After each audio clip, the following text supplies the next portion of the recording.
کیا 10 محرم کا روزہ، 10 محرم کا روزہ بھی حرام ہے۔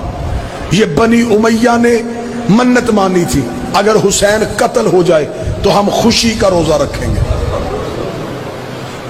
صرف 10 محرم فاقہ ہے دن ڈھلنے تک کا، وہ بھی محبت حسین میں کہ حسین بھوکے اور پیاسے تھے، تو لہٰذا ان کی بھوک اور پیاس کو یاد کرتے ہوئے انسان فاقہ رکھے اور وقت غروب سے پہلے فاقہ شکنی کرے شہادت کے وقت۔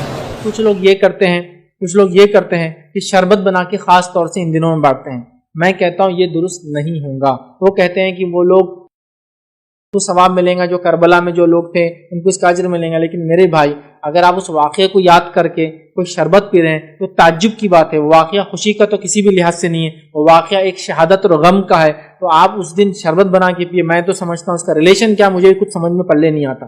مطلب غم تو ایک الگ چیز ہوتی ہے، کوئی غم کے اندر واقعہ لوگ سے سناتے ہیں کہ وہ لوگ پیاسے تھے، ان کو پانی تک نہیں ملا، اور یہاں آپ لوگ شربتیں پلا رہے ہیں، یہاں لوگ آپ دودھ پلا رہے ہیں، آپ لوگوں کو دودھ کی شربت پلا رہے ہیں، یہ کون سا طریقہ؟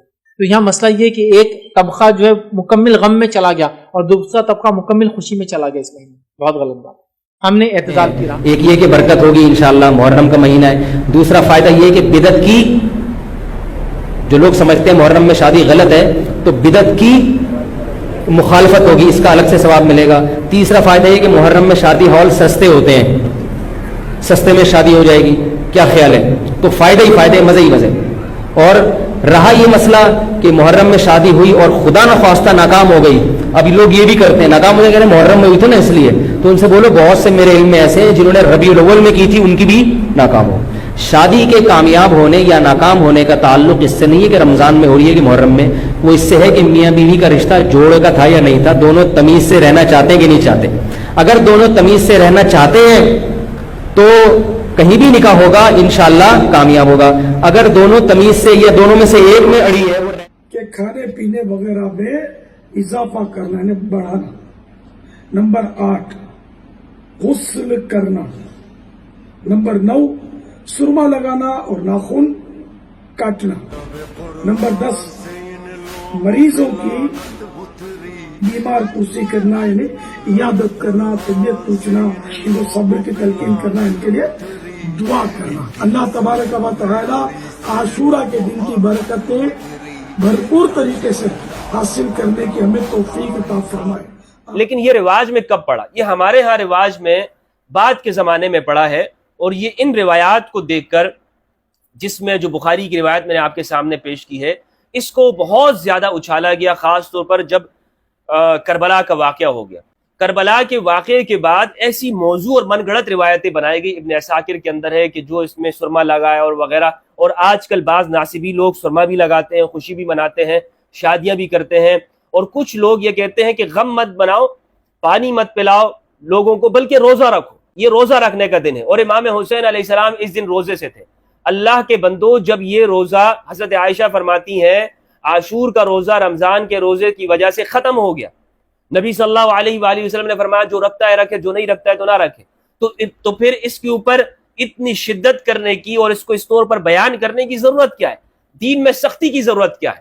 یہ صرف اور صرف اس لیے کہ اہل البیت علیہ السلام کے جو ایام ہیں اس میں ذکر نہ کیا جائے اور اس کو مشکوک بنایا جائے کہ جناب آپ کیوں یہ ذکر کرتے ہو، آپ کیوں لوگوں کو پانی پلاتے ہو، بلکہ روزہ رکھو۔ کچھ ناصبی بھی کہتے ہیں کہ جناب امام حسین تو اس دن روزے میں تھے، تم بھی بھوکے پیاسے رہو، بھوکے پیاسے رہ کر۔ تو اس کا روزے کا تعلق کربلا کے ساتھ کوئی نہیں ہے، یہ پہلے سے ہی رکھا جاتا تھا، اور نبی صلی اللہ علیہ وآلہ وسلم نے رکھا، اور پھر بعد میں اس کو آپ صلی اللہ علیہ وآلہ وسلم نے فرمایا رمضان کی یہ 10 رمضان کے روزوں کی وجہ سے محرم کا روزہ ختم ہے، حضرت عائشہ نے جس طرح فرمایا۔ تو اس میں کسی طرح سے بھی اس کا کوئی تعلق کربلا کے واقعے کے ساتھ نہیں ہے، جسے بڑھ چڑھ کر آج ہمارے ہاں لوگ شریعت کے طور پر بیان کرتے ہیں کہ جناب یہ سنت ہے وغیرہ وغیرہ۔ ہرگز اس طرح کی کوئی نہ فرض ہے نہ مستحب ہے۔ نبی صلی اللہ علیہ وآلہ وسلم نے فرمایا جو رکھتا ہے رکھے، جو نہیں رکھتا ہے نہ رکھے، ٹھیک ہے۔ اور یہاں تک کہ 10 محرم کا دن یہودیوں کے یہاں مبارک دن ہے، تمام یہودی 10 محرم کو روزہ رکھتے ہیں اور اس دن کو مقدس مانتے ہیں، اور آپ زیارت عاشورہ میں کیا پڑھتے ہیں؟ تقدس بھی بنو امیہ، تبارکت بھی بنو امیہ. اس دن کو بنو امیہ نے مبارک سمجھا اور اعلان کر دیا کہ عاشورہ کے دن کیا رکھنا ہے؟ روزہ رکھنا ہے. لیکن ہمارے چھٹے امام نے منع کیا کبھی عاشورہ کے دن روزہ نہ رکھنا. یہ کن کی سنت ہے؟ یہ یہودیوں کی اور بنی امیہ کی سنت ہے. آج کے وہابی عاشورہ کے لیے کیا کہتے ہیں کہ یوم العاشورہ یوم الفرحۃ والسرور. والعیاذ باللہ. یہ دن فرحہ خوشی کا دن ہے اور سرور جھومنے کا دن ہے. یہ سوچ کہاں سے آتی ہے؟ وہ یہودی جنہوں نے آج مسلمانوں کو کھوکھلا کر دیا ہے کہ اس زمانے میں چپ بیٹھے تھے. 3 قبیلے یہودیوں کے وہاں رہتے تھے اور قرآن میں صراحتاً کہہ دیا کہ یہود کبھی تمہارے دوست نہیں.